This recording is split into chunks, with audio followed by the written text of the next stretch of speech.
Hello ছোট বন্ধুরা, আমি সোয়াদ। তোমরা সবাই কেমন আছো? ছোট বন্ধুরা, আজ তোমাদেরকে আমি একটা শিক্ষণীয় গল্প শোনাবো। আশা করি তোমাদের খুব পছন্দ হবে।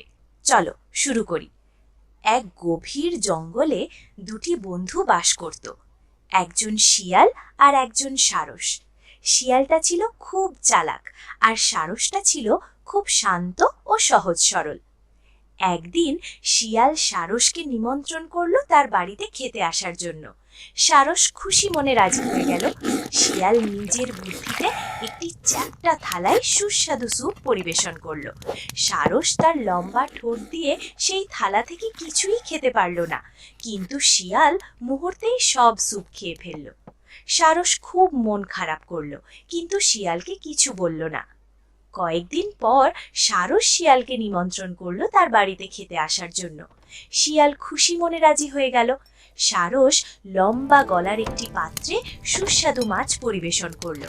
শিয়াল তার ছোট মুখ দিয়ে সেই পাত্র থেকে কিছুই খেতে পারল না, কিন্তু সারস তার লম্বা ঠোঁট দিয়ে আরাম করে সব মাছ খেলো।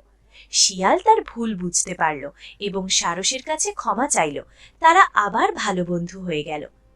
আমরা যখন অন্যদের সাথে ভালো ব্যবহার করি, তখন তারাও আমাদের সাথে ভালো ব্যবহার করে।